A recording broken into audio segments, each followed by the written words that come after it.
जोरिंडा आणि जोरिंडेल. एकेकाळी एक प्राचीन किल्ला एका निबिड आणि घनदाट जंगलाच्या मधोमध उभा होता आणि त्या किल्ल्यात एक म्हातारी परी राहत असे.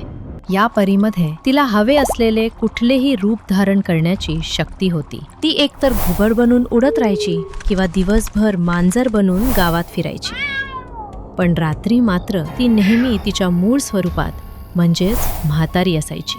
माझ्या पांढऱ्या केसातून आणि माझ्या या चेहऱ्याच्या सुरकुत्यातून मी मुक्त झाले असते तर किती बरं झालं असतं. मात्र ते तिच्यासाठी अशक्य होतं. ती तिच्या किल्ल्यात एक रागीट म्हातारी बनून राज्य करायची. कुठलाही तरुण जो तिच्या किल्ल्याच्या 100 पावलांच्या आत गेला रे गेला की त्याचा पुतळा व्हायचा आणि जोवर ती त्याला सोडत नाही तोवर तो हलू शकायचा नाही. मला सोड म्हातारी परी. तू इथे परत न येण्याची शपथ घेतोस? मी शपथ घेतो की मी इथे कधीही येणार नाही. असे असूनही त्या भागात प्रवेश केलेल्या प्रत्येक आकर्षक महिलेचे पक्षामध्ये रूपांतर झाले. नंतर परीने तिला पिंजऱ्यात टाकून किल्ल्याच्या एका खोलीत लटकावून ठेवले. या शेकडो पिंजऱ्यांनी किल्ला भरला होता आणि ते सगळे पिंजरे सुंदर पक्ष्यांनी भरलेले होते. जोरिंडा नावाची एक सुंदर मुलगी गावात राहायची. तिचा आवाज बुलबुलच्या आवाजासारखा मधुर होता. आणि हा जोरिंडेल, एक तरुण मेंढपाळ. तो जोरिंडाच्या प्रेमात होता आणि ते लवकरच लग्नाच्या बंधनात अडकणार होते. एके दिवशी ते फिरायला निघाले. ही माझी अतिशय आवडती जागा आहे.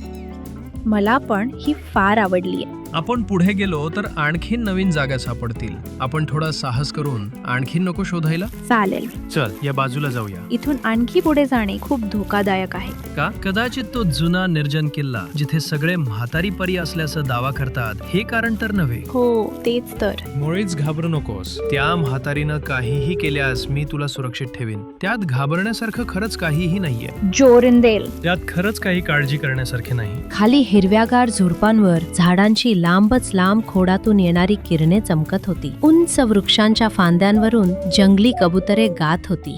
जोरिंडा एका छोट्या उंचवट्यावर बसून मावळत्या सूर्याकडे बघू लागली. ते दोघेही निराश होते. जोरिंडेल, मला हे सगळं बरं वाटत नाहीये.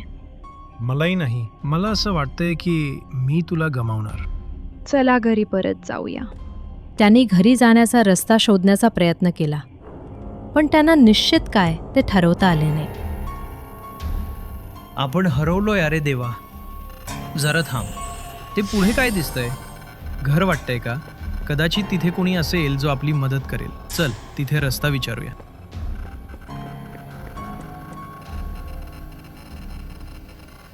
अरे बापरे, जोरिंडेल, मला वाटे की हेच त्या म्हाताऱ्या चेटकिणीचे घर असावे. आता मात्र तो भीतीनं पिवळा पडला, कारण त्याच्याच समोर तो जोरिंडाला एका पक्षात बदलताना टक लावून बघत होता. आता एका लाल डोळ्यांच्या घुबडानं त्याच्या घिरट्या मारायला सुरुवात केली. नाही जोरिंडा, माझ्या प्रिय, मी तुला काहीही होऊ देणार नाही. थोड्या वेळात जोरिंडेल पुतळा झाला. तो बोलूही शकत नव्हता. हे काय होतंय माझ्या आणि जोरिंडा सोबत? या दुःखातून आम्ही कधी बाहेर पडू की नाही? आता सूर्य पूर्ण मावळला होता. काळी रात्र सुरू झाली होती. आता ते घुबड एका झाडीत गेले आणि तिथून लगेचच म्हातारी परी एकटक बघत बघत बाहेर पडली. आज परत एक नवीन बुलबुल माझ्या संग्रही जमा झाली. ती स्वतःशीच काहीतरी पुटपुटली आणि बुलबुल पिंजऱ्यात टाकून तिथून बाहेर पडू लागली. अचानक इकडे जोरिंडेल जादूतून मुक्त झाला. त्यानंतर तो परीसमोर गुडघ्यावर बसून त्याच्या प्रिय जोरिंडाला परत करण्यासाठी गयावया करू लागला. दया करा आणि तुमच्या जादूतून माझ्या जोरिंडाला मुक्त करा. मुळीच नाही. तुला आता ती पुन्हा कधीही दिसणार नाही. पण मी तिच्याशिवाय जगूच शकत नाही. दया करा, मी तुम्हाला विनंती करतोय. पण जोरिंडेलच्या विनवणीचा तिच्यावर काहीही परिणाम झाला नाही. ती फक्त त्याच्याकडे पाहून हसली आणि पुढे निघून गेली. त्याने विनवणी केली. तो रडला, दुःखी झाला, पण दुर्दैवाने सगळे व्यर्थ गेले. आता मी काय करू? माझ्या जोरिंडाशिवाय मी घरी तरी कसं जाऊ? तो स्वतःच्या घरी परतू शकत नव्हता. म्हणून तो एका अनोळखी गावात गेला आणि त्याने मेंढरांची काळजी घेण्याचे काम हाती घेतले. हिम्मत होताच तो नेहमीच त्या घृणित किल्ल्याजवळ फिरत असे. मात्र त्याचे सगळे प्रयत्न व्यर्थ ठरले, कारण त्याने तिथे जोरिंडाबद्दल काहीही पाहिले किंवा ऐकले नाही.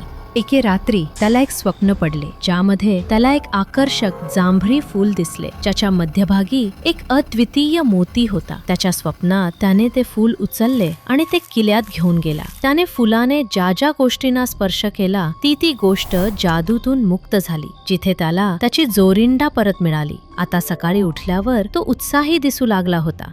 माझ्या या स्वप्नाचा नक्कीच काहीतरी महत्त्वपूर्ण अर्थ आहे. कदाचित आता मी माझ्या जोरिंडाला शोधून काढू शकेन. आता त्याने त्या सुंदर फुलाला टेकडीवर शोधणं सुरू केले, पण त्याला ते शोधायला संपूर्ण 8 दिवस निघून गेले. शेवटी 9व्या दिवशी त्याला ते जांभळे फुल, ज्याच्या मध्यभागी अद्वितीय मोत्यासारखे दिसणारे मोठे दवबिंदू होते, ते सापडले. तर इथे आहेस तू. आता तू मला माझी जोरिंडा मिळवून द्यायला मदत करशील. त्यानं ते फूल तोडल्यावर थेट रात्र दिवस प्रवास करून म्हाताऱ्या परीचा किल्ला गाठला.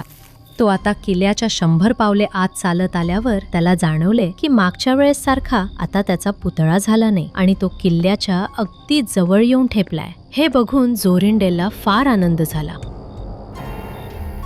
हे फुल खरोखरीच जादुई आहे. मी येतोय जोरिंडा.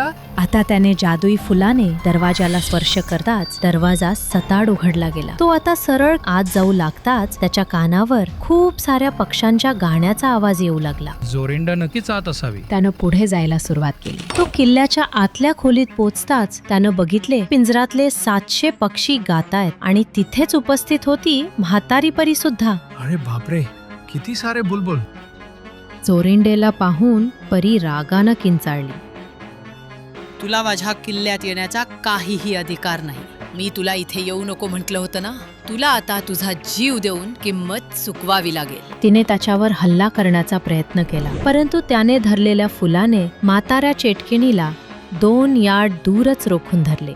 जेव्हा तो पक्ष्यांकडे टक लावून बघू लागला तेव्हा त्याला तिथे बरेच बुलबुल पक्षी दिसले. माझी जोरिंडा, कुठे आहेस तू? काय करावे याचा विचार करत असतानाच त्याने पाहिले की म्हातारी परी बऱ्याच पिंजरांपैकी एक पिंजरा खाली उतरून दारातून बाहेर पडण्याचा प्रयत्न करत होती. ओ, ती तिथे आहे तर. तो तिच्या मागे धावला. त्याने फुलाने पिंजऱ्याला स्पर्श करताच जोरिंदा त्याच्या समोर उभी राहिली आणि तिने आपल्या हाताने जोरिंदेलला आलिंगन दिले. नाही. त्यानंतर त्याने जादुई फुलाने तिथल्या बाकी पक्ष्यांना स्पर्श केला आणि ते सगळे पक्षी त्यांच्या मूळ रूपात परत आले. अरे देवा, वाचलो रे. वा, माझा पक्ष्यांचा संग्रह. अरे नाही.